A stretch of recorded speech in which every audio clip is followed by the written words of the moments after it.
Bonjour à tous et bonjour à toutes, bienvenue sur Mosaïque, la chaîne en quête de sens, du sens de l'actualité. On dit bonjour aussi à nos nouveaux abonnés et aussi on signale que nous avons franchi le seuil des 300 000 vues depuis notre démarrage il y a un peu moins de 3 mois. Merci donc à tous pour votre soutien, pour vos encouragements qui sont nombreux. Alors on est aujourd'hui 3 mois et demi maintenant après les massacres du 7 octobre, même si du temps a passé, le choc de l'événement reste très présent, indubitablement, et les traumatismes qu'il a engendrés se révèlent chaque jour plus profonds.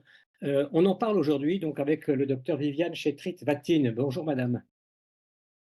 Bonjour, Vous êtes présidente de bonjour. la Alors, Société de psychanalyse d'Israël qui intervient auprès des survivants de l'attaque du 7 octobre, des familles des otages, des soldats qui sont au front à Gaza. Et à ce titre, vous comptez sans doute parmi les personnes qui ont la meilleure vue globale de tout ce qui se passe au niveau des traumatismes que l'événement 7 octobre a produit sur les Israéliens et sur la société en général.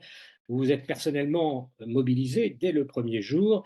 Alors avant de parler de la situation d'aujourd'hui telle que vous la percevez, un mot peut-être de ces semaines qui ont été des semaines très rudes que les Israéliens ont vécues et du travail que vous avez donc pu accomplir avec de très nombreux autres soignants, Viviane Chetrit-Vatine. ok. Bon, ce que je peux vous raconter ou rapporter, c'est le fait que dès le départ, c'est-à-dire même quelques jours plus tard, il y a une mobilisation formidable des membres et des candidats de notre société et d'autres sociétés de psychanalyse qui ont immédiatement rejoint les hôtels où étaient réfugiés toutes les personnes du Sud qui ont été attaquées essayant de commencer à les accompagner dès le départ. Et la question qui s'est posée aussi, c'est est-ce qu'il faut être spécialiste du trauma pour pouvoir s'occuper de personnes ayant passé ou passé par ce genre de situation.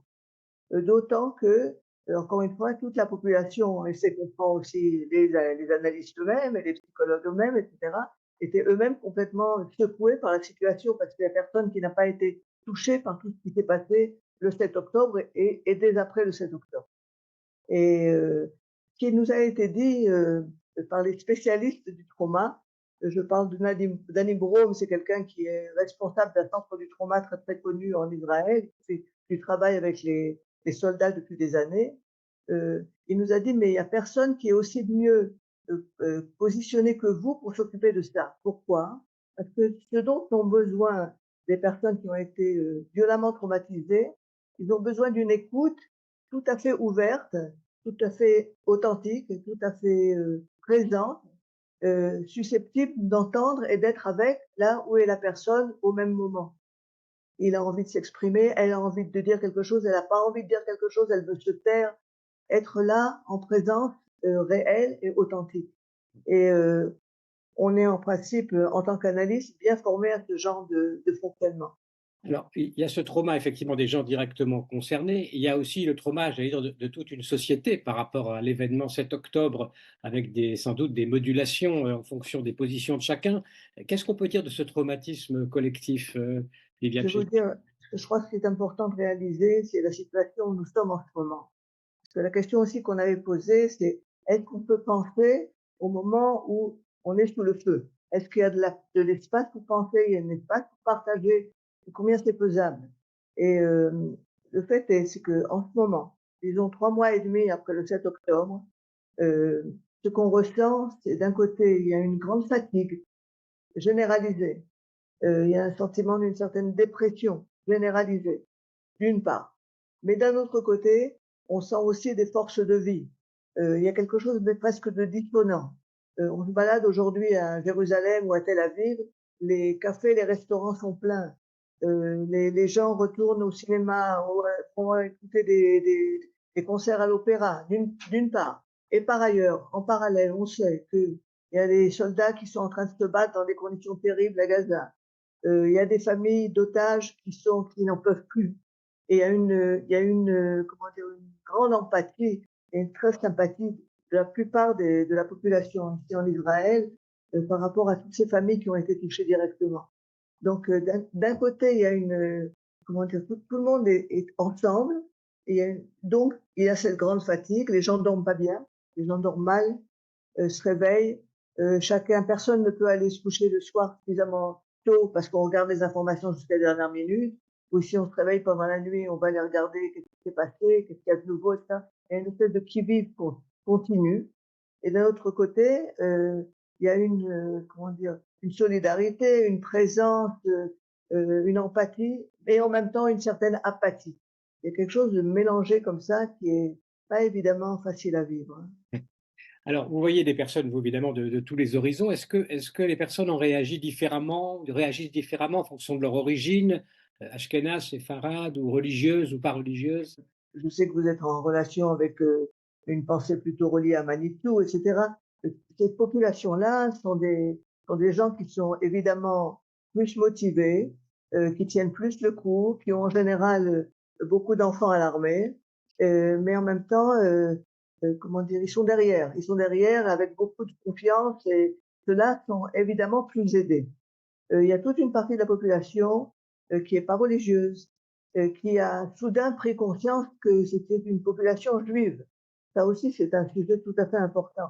C'est-à-dire toute une population non croyante qui se vivait comme israélienne et qui réalise soudain qu'ils sont juifs. Alors, d'un côté, ça mobilise, d'un autre côté, ça angoisse aussi. C'est quelque chose de nouveau qui s'est passé. Une partie de cette population-là, une partie des enfants ont préféré partir. Euh, Par contre, la première population correspond à ceux qui viennent de France ou d'ailleurs et qui font leur alia. Il y a quelque chose on ne sait pas finalement où c'est mieux de vivre et où c'est mieux d'attendre que cette situation se précise autrement. Donc, je ne pense pas qu'on peut faire une différence entre Sfaradim et Ashkenazim. Ce que j'ai quelque chose à dire à ce sujet plutôt serait de ce qui s'est passé, et ça reste quand même problématique, euh, parmi les yeshuvim, parmi les agglomérations qui ont été touchées le 7 octobre, nous savons qu'une partie est une agglomération faite de kibbutzim, une autre partie c'était Ofakim, Sderot et des villes où la population est plutôt séfarade et plutôt plus pauvre aussi. Et alors là, il s'est passé des choses pas faciles, au sens que, par exemple, à Ofakim, il y a toute une population qui a été vraiment négligée et qui, au bout d'une semaine, ont dû rentrer chez eux alors qu'il y avait encore des terroristes sur place et que c'était pas du tout, la situation était terrible, alors que les populations kibbutznikim, etc., ont été prises en charge assez rapidement et se sont organisées eux-mêmes, d'ailleurs plus rapidement aussi, dans les hôtels et autres. Alors, par exemple, la société de psychanalyse a pris en charge les gens d'Ofakim. On est en particulier, il y a une de nos collègues qui s'est mobilisée bien en particulier, et on crée un dispensaire d'hygiène mentale renforcé justement dans ces lieux-là. Alors vous voyez que c'est pas simplement Sfaradim et Ashkenazim, c'est aussi une question de niveau socio-économique, évidemment, qui joue aussi. Vous avez parlé des changements dans la société. Est-ce que vous pensez que ce choc et cette période va transformer l'identité israélienne aussi, et vers quoi? Qu'est-ce qui va avoir changé après? Espérons, espérons. Vous savez, si je me mets en contact avec nos forces de vie, alors évidemment, espérons. On sait que les choses se transforment quand il y a une grosse crise.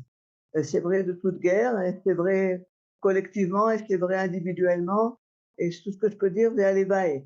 Euh, on va passer encore par toutes sortes de phénomènes, je suis sûre. La situation est difficile ici.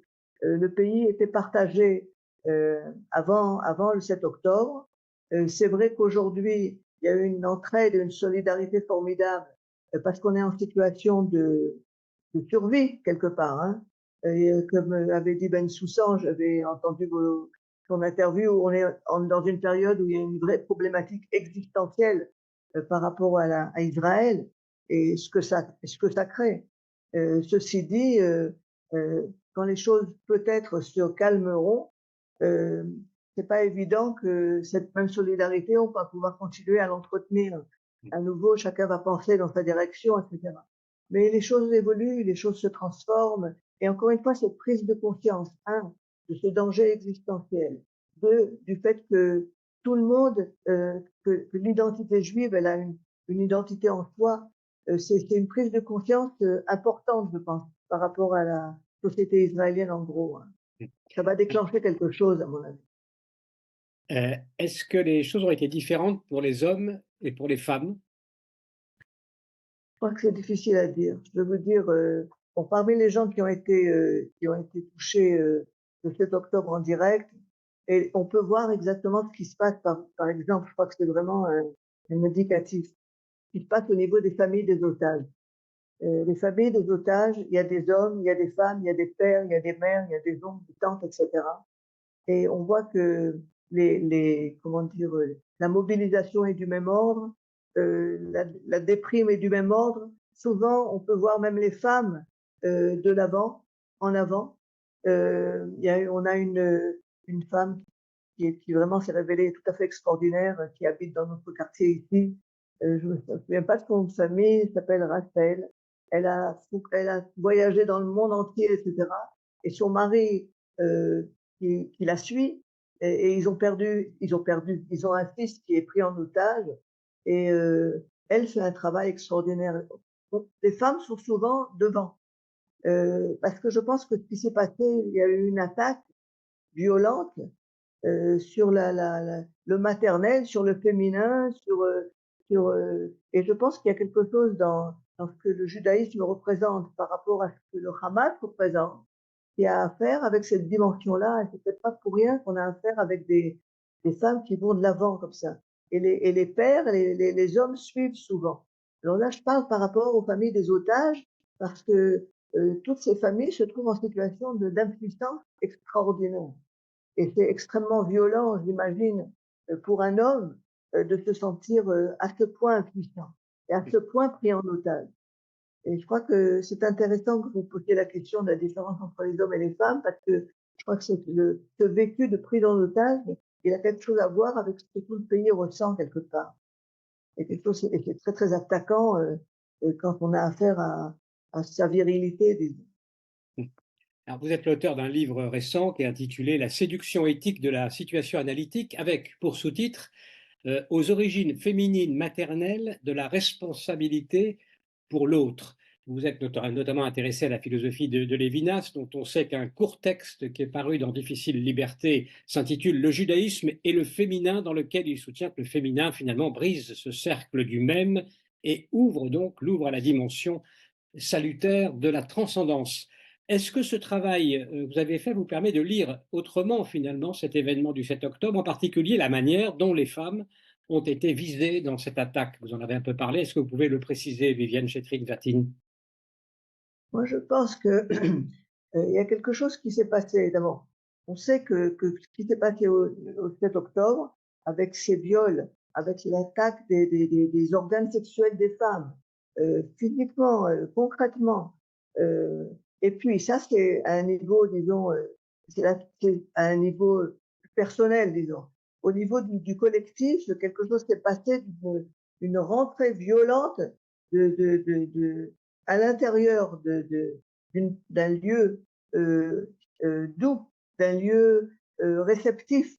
On sait qu'un certain nombre d'otages sont des femmes et des hommes qui étaient dans cette fête, qui recherchaient à exprimer la paix et le désir de relations, de bonnes relations et d'amicales relations avec nos voisins, etc. Donc, on peut dire qu'il y a eu une attaque sur un ventre, comment dire, rare, tendre. Quelque chose de cet ordre-là s'est passé. Alors maintenant, on commence à se relier avec cet article sur lequel, effectivement, moi aussi, je me suis retombée de Lévinas sur féminin et judaïsme. Ce que j'ai commencé à réaliser, c'est que dans notre façon de fonctionner, et même au niveau de l'armée, quand on parle en termes d'éthique, comment l'armée fonctionne à Gaza, le respect de l'autre. Il y a quelque chose que je voulais vous citer, je vais vous citer tout de suite. J'ai entendu hier qu'un groupe de réservistes qui sont sortis actuellement de l'armée pour peu de temps, sont dans un groupe de parole, participent à un groupe de parole aujourd'hui, et racontaient comment les jeunes qui n'avaient pas d'enfants se mettaient en première ligne pour laisser les pères qui ont des enfants en deuxième ligne. C'est-à-dire les jeunes sans enfants risquant leur vie pour protéger les soldats qui derrière ont des enfants et il s'agit de protéger la vie à tout prix. Or, nous savons que le narratif du Hamas est un narratif de mort. C'est un narratif de destruction et de mort. C'est un narratif qui a affaire avec de la pulsion sexuelle de mort. Et ce que nous représentons, semble-t-il, et pas semble-t-il, c'est quelque chose qui a affaire avec de la pulsion sexuelle de vie. Pourquoi sexuelle? Parce qu'il y a quelque chose de passionné aussi dans cette façon d'être. Ce que je viens d'exprimer par rapport aux jeunes qui sont capables de se mettre en avant et de potentiellement être sacrifiés et être tués en situation de combat pour laisser les pères de famille continuer à fonctionner et pouvoir élever ensuite leurs enfants, il y a quelque chose d'assez extraordinaire. Alors, ce que j'essaie de dire là, c'est combien finalement, quand je parle dans mon bouquin et dans d'autres papiers, du fait que notre éthique et l'éthique juive a affaire avec ce que Lévinas a précisé comme responsabilité pour l'autre, et lui-même a mis le doigt sur le fait que la métaphore ou les non-concepts le plus adéquat par rapport à cette éthique, c'est vulnérabilité, proximité, sensibilité et mise en otage, je vais tout de suite en parler, et maternité. Il parle du maternel. Moi, je parle du matriciel. Pourquoi je parle du matriciel? Parce que je pense que on a affaire avec un élément féminin maternel qui est vrai chez chacun de nous, tout humain, homme ou femme. Nous sommes tous nés nécessairement de mère, hein, qu'on soit homme ou qu'on soit femme, et que quelque chose de la prise en charge maternelle ou matricielle, en provenance aussi bien d'ailleurs des pères que des mères aujourd'hui, c'est très clair, c'est ça qui va former la base de notre capacité finalement d'être nous-mêmes responsables par rapport à l'autre, comme nos pères ou nos mères ont pu l'être dès le départ de notre vie. Alors, quelque chose de cet ordre-là a à faire avec, à mon avis, l'origine de l'éthique, les origines de l'éthique, que je relie, quant à moi, non pas à la culpabilité, mais premièrement à la responsabilité. Le fait que Freud a plutôt insisté sur le fait que la morale venait après la mort du père et l'Oedipe, etc., etc., j'essaye de, sans trop le contredire, de dire que les bases de la morale et les bases de l'éthique, elles sont en fait dans le féminin maternel que nous avons tous en commun. Maintenant, qu'est-ce qui se passe chez des gens comme le Hamas et les gens qui sont formés? Il y a quelque chose qui a été dévoyé. Et il y a quelque chose, parce que, encore une fois, eux-mêmes sont nés nécessairement de mères qui les ont pris au départ sans doute suffisamment en charge pour pouvoir continuer à vivre, parce que nous naissions tous des humains, des êtres un peu prématurés. Nous avons besoin d'un monde qui nous prenne en charge. Et, euh, et eux-mêmes, qu'est-ce qui s'est passé? Qu'est-ce qui a été il y a eu quelque chose un dévoiement et une perversion Parce qu'on dit souvent, on dit souvent que les mères des shahids, de ceux qui se sacrifient, sont fiers de cela, ce qui est un sentiment qui est effectivement, qui nous paraît curieux. Mais je veux dire, moi, je comprends ça comme une identification à l'agresseur. Ces femmes, dans ces milieux-là, ne sont pas respectées. Ces femmes ne sont pas la femme, la mère et tout. Au tout départ, oui, et ensuite on la met de côté. Il y a une espèce de, comment dire, d'augmentation infinie de l'importance de la phallicité, disons, de la masculinité, de la virilité, etc.